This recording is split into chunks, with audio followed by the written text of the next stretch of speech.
Fraternais saudações, bem-vindos ao canal Barca do Caronte, esse que é o nosso 21º vídeo, dando continuidade à série Os Elementos. Então, se você não viu os vídeos anteriores, dá uma olhada lá, vou deixar o vídeo anterior no card e também o vídeo inicial da introdução dessa série, tá bom? Desde já, por favor, curta, compartilha e assista até o final, porque nós estamos passando por diversos conceitos muito importantes para cada um desses elementos que estão sendo apresentados, tá certo?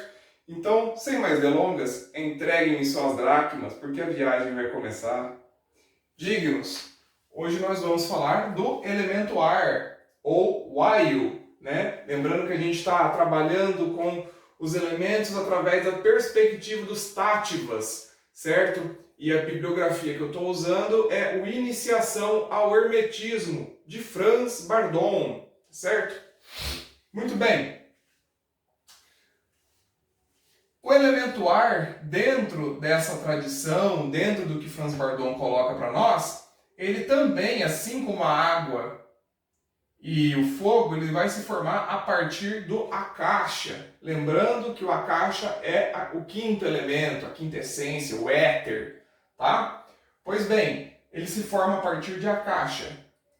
E ele viria a ser também, ele é conceituado por muitos iniciados como um meio termo entre o fogo e a água. Como assim um meio termo?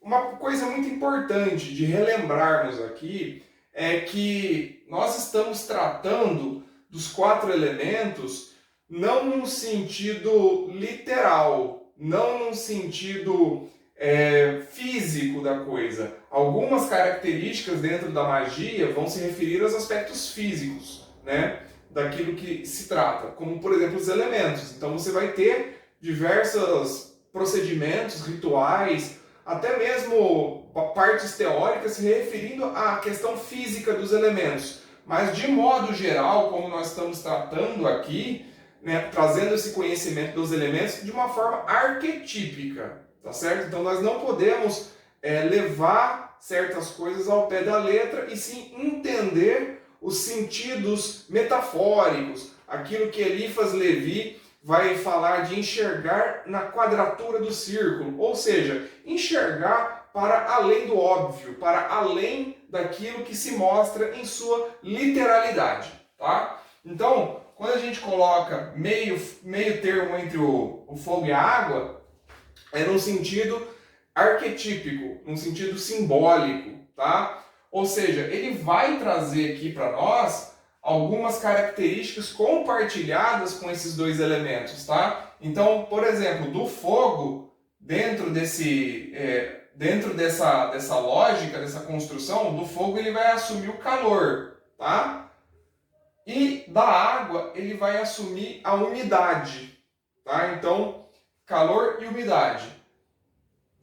Novamente, nós estamos falando aqui do ponto de vista arquetípico, né? Simbólico. Não queira pensar em massas de ar. Não vamos misturar as coisas, tá? Aqui nós estamos tratando de uma outra esfera de conhecimentos.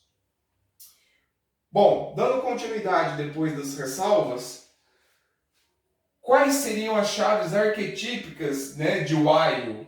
As chaves arquetípicas: movimento, né? Movimento, mente mesmo, capacidade mental.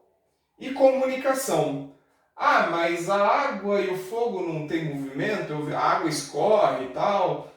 Pois é, só que dentre todos esses elementos dos que a gente já falou, né, o ar ele é o que apresenta essa maior capacidade. Então a gente atribui o movimento majoritariamente a ele. Não que a água não tem uma característica arquetípica de movimento, mas não é exatamente a característica arquetípica mais significativa dela. É claro que, por exemplo, a água num riacho ela vai desviando das pedras e ela corre, né, de um ponto mais alto para o ponto mais baixo, mas ela é mais limitada em movimento do que o ar, tá?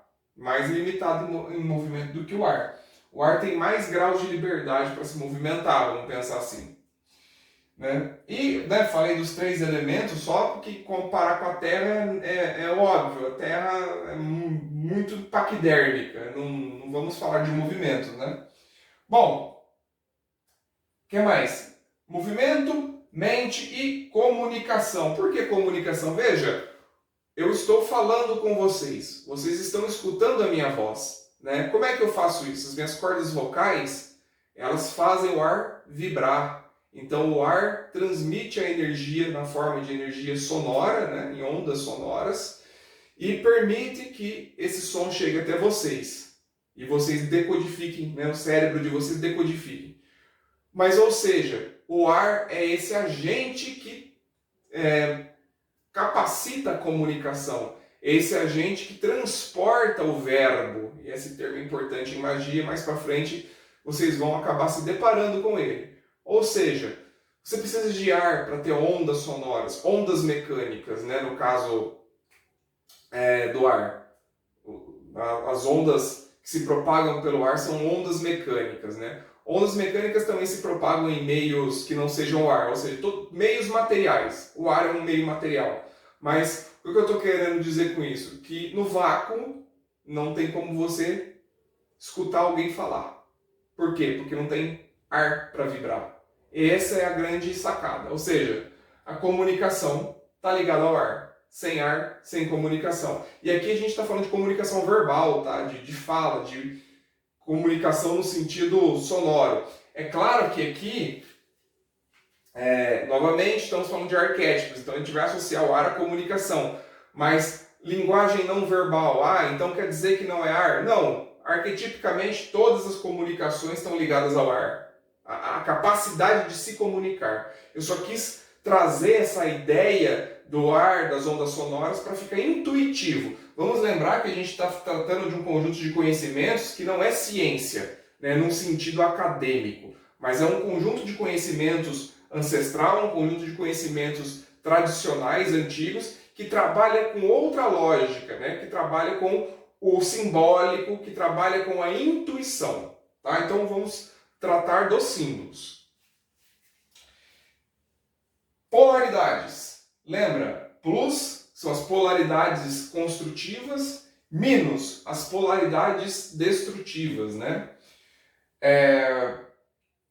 E aqui não se trata, novamente, vamos lembrar que não se trata de melhor ou pior, tá? As duas são importantes, as duas. Então, plus, no caso do ar, que vai ser o portador do ânimos. O que é isso?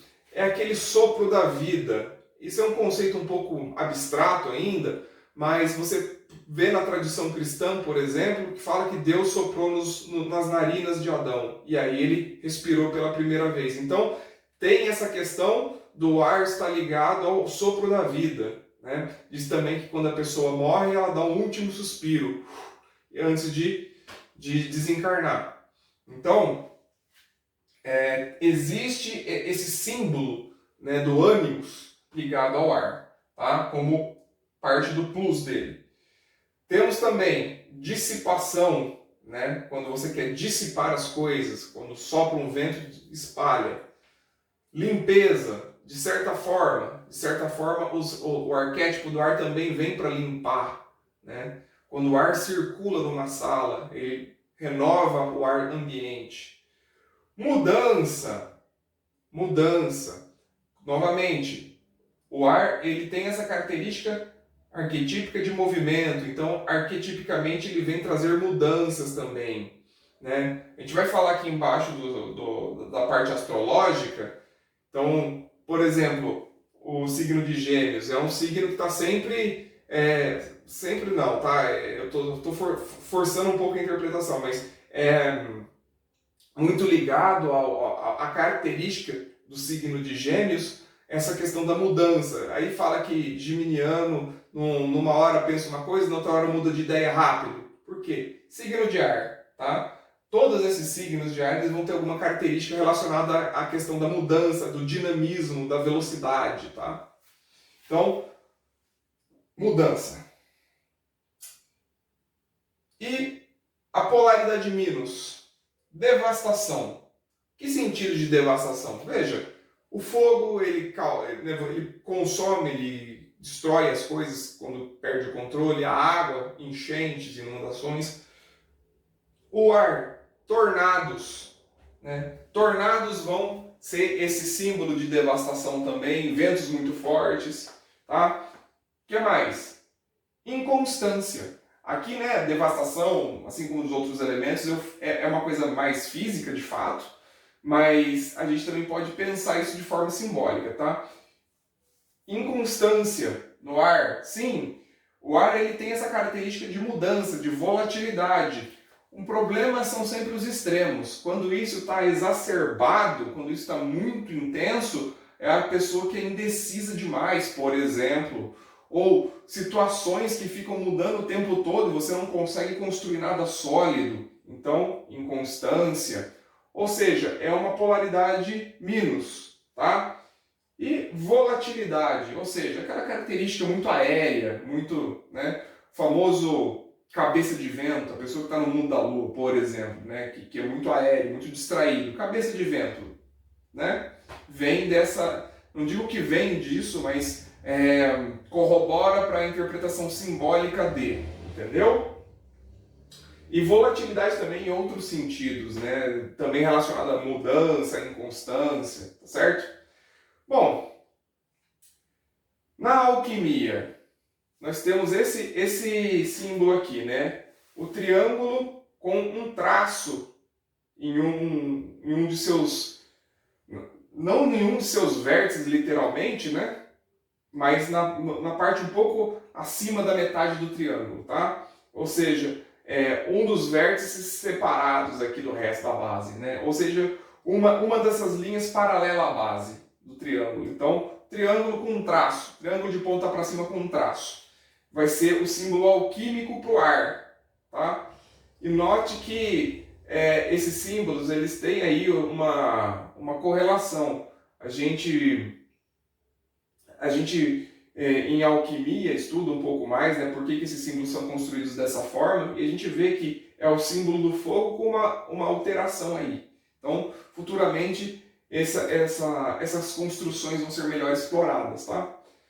Bom, continuando, né? Astrologia. Né? Tudo isso que eu estou falando aqui, comecei a falar na alquimia, são tudo dentro do hermetismo, tá? As artes herméticas. Então, na astrologia, nós vamos ter aqui o signo de Libra, Gêmeos e Aquário. Novamente, 12 signos, 4 elementos, 3 signos por elemento. Então, esses signos aqui, eles compartilham características arquetípicas em comum com relação ao elemento ar. É claro que eles não vão ser iguais, tá? Senão não era 3 signos, era um só. Mas eles tendem a compartilhar características semelhantes, como movimento, mente, comunicação, né? Às vezes uma inconstância, tá? E no tarô, nós também temos no tarô o elemento ar, né? Simbolizado pelo naipe de espadas, tá certo? E esse naipe aqui, ele acaba causando um pouco de temor das pessoas que têm algum contato com o tarô, mas a gente tem que entender que não existem necessariamente coisas boas ou ruins, é situacional, tá? E algumas podem até ser um pouco mais polaridade menos, né? Mas a depender da situação, elas podem ter uma polaridade positiva. Mas em geral, né, esse naipe aqui, ele vai falar pra gente no tarô da jornada da mente humana, né? Assim como Copas vai falar da jornada do coração e Paus a jornada da criatividade, da vontade, né, da ação, a gente tem Espadas falando sobre a jornada da mente, certo? Bom, dignos, espero que estejam gostando dos vídeos, dos assuntos. Novamente, muito obrigado a todos, a todas. Curta, se inscreva, compartilha com aquele colega, aquela colega que você acha que pode se interessar. Compartilha nos seus grupos espiritualistas, esotéricos. E assista sempre que possível até o final. Nós estamos tratando uma série de conceitos aqui, tá certo? E um grande abraço a todos e a todas. Nos vemos no próximo vídeo.